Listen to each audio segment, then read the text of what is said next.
Oh, original Star Wars figures. That's where they are. Right there. So you know where they are. See, duh.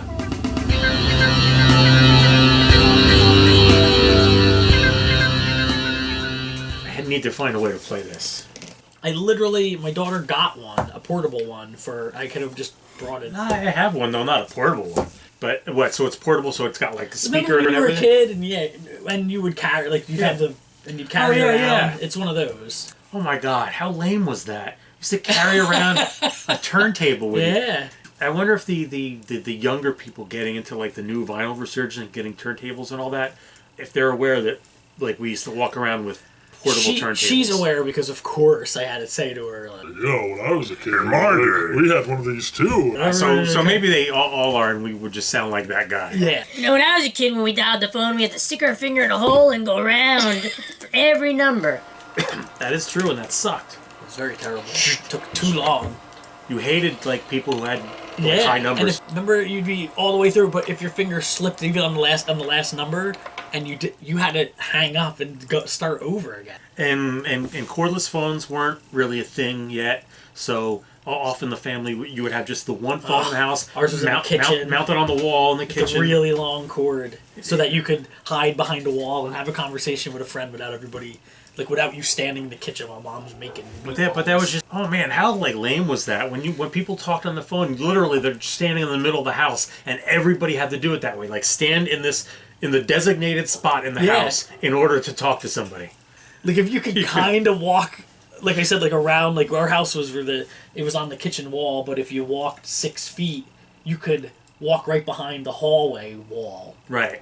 So it was just long enough to kind of like, so everyone always just walked around, and then anytime, this is weird because I totally forgot about this. Yeah. It cut the kitchen in half. Mm-hmm. Because you're hiding. So I have all these memories now, I forgot about this, but anytime I do was, like, you had to go through the that's wire. Right. Well, and no matter what, like if somebody's in the house and they're like, if you have a slightly longer cord, and you're trying to pass through because you've got the damn cord. Yeah, there's like a cord cutting you. Because, and you're doing because our phone was mounted like high. The thing I remember about that smooth one, was that when you were too small, it always hit somebody in the head. Because you couldn't reach it. Oh, yeah, so and you'd tip it, but because that phone was so, like, the way it was shaped, if you just tapped it, it would just slide off. Yeah. It wasn't real good. So you would reach up, tap it, and it would just hit you right it would in the go, head. And it was like, it hurt. It was pretty big. Do you remember when your household first got, like, the second line, or not the second line, but the second phone, so that you can, like, pick up while someone else was on the phone, you had people picking up on the other line? We had the kitchen phone, and then there was one in the living room on like a coffee table. I remember, so you could sit and listen. Yeah. Get off the phone. When you're like sisters. That's when exactly when your sibling was on the phone. You could hassle them. You could just like cut right in on their calls. Hit buttons. Could you imagine now if you could just like on like a family member's cell phone, they'll be on this phone, and you just be like boom boom boom. Think about that. Oh, by the way. When we went to my parents when the kids weren't that, it was only like 5 or 6 years ago. My parents still had the phone on the wall, but I guess they don't have landline, but they still had the phone there. Or just to have it like that? Yeah, I guess they just never took it down because it was there for so long. It literally becomes part of the house. It's just mounted on the wall just to. Up till 5 or 6 years ago, the landline phone with the long cord. But they didn't use it. No, it was just in the kitchen, like on the wall. That is so funny that they left it up for that long. Like, it's just, there it is. I love that they just left it up. So, yeah, what's 30? So you said that you wanted to, we went way, way off track. Not cleared for broadcast, it says. If nobody knows what this is, I mean, I guess there's a chance. It was a read-along, so you would play the record on your record player and it would read the book along with you. You will know it is time to turn the page when you hear R2-D2 beep like this. Let's begin now. It was a dark time for the rebellion. After the loss of the Death Star, the evil Galactic Empire intensified its efforts to crush the Rebel Alliance.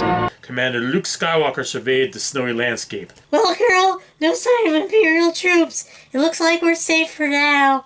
Word-for-word narration, dramatic character dialogue, authentic sound effects, musical backgrounds. That's what I remember too. Was like you could listen to it. It was like an audio movie. Yeah. It's like an audio movie, fully produced. The famous star pilot Han Solo watched a blip on the radar screen.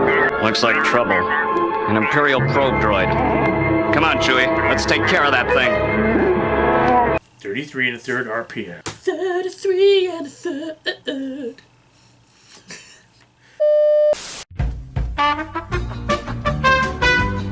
You know, AC Moore's going out of business. Yeah. Because I told you I had problems with like framing movie posters because they're a larger size. Yeah. Like just some like bullshit late at night, like I had a couple beers and I'm Right. like painting thing. Actually, I didn't. So you did these? Yeah. That's funny because I thought when you sat down and I saw them, I was like, oh, he bought like prints. He bought like prints of famous paintings or something. He's gonna show me, but you actually did them. Oh, that's awesome. Yeah, and I was like, but once you put it in the mat, it's like, Yeah. it looks good in the mat. Well, And I was anytime just- you put a border, I mean, that's why they put borders around paintings, right? It's sort of like it's like No, look. the first three have a very space theme to me. You think Yeah, I mean, to me, that's just my interpretation of you this art. can add This really reminds me of the French Revolution. yeah. It does. There's like this weird like Napoleon kind of hat thing going on. Mm-hmm. Blood spilled on the grass. Actually, though, in this case, not too far off. Okay. Just like time and place. I was thinking of feudal Japan as I was painting this. It's more of a samurai, okay, more of a yeah, samurai yeah. figure. I mean, I wasn't trying to paint that specifically, Right, but that that's was what you were thinking. yeah. And so I was So thinking it came of like through a little bit in there. I guess it kind of did, yeah. It reminds me of summer evenings in the Pine Barrens as a kid, when the sun was setting and the sky was like lit on fire. Oh, I like that. Yeah, I like that. See, this one was the I've got too much orange on my palette, and let me just put it all somewhere. And then this was like, oh, I finally used up the orange, but shit, now I have too much green. It's funny interpreting them because you're just kind of doing something, but when you see it, I wonder do you think that going on is really what's going on most things when someone paints and you're like, oh, it reminds me, and the artist is like, I was real high that day. I mean, I don't know. I can't answer that. I can tell you, for me, for some of them, like the ones that, like the larger ones that I have on canvas and Right. stuff in the back, there's like a narrative going on in my head Okay. as I'm painting it. Like, because for me, for me, painting is just certain, like, turn my head off and relax for a little while Right. and just slink some paint. So, like, whatever comes out is what comes out. But then usually, as I'm doing that, I'm thinking about something and Right. like going over something in my head, and sometimes I'll start to connect it to the strokes. I'll be like, but it's cool because when someone looks at it, I see things that you're just like, okay, man, that's just what it is. that's This one is so much different than the other three. This one looks like a migraine headache. Oh, I like that.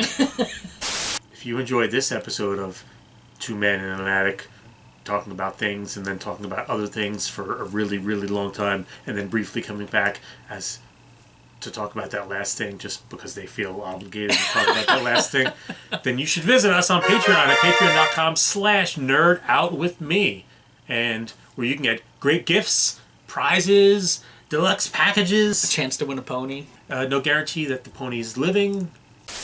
We now conclude our scheduled broadcasts for today. Thank you for joining us. Good night.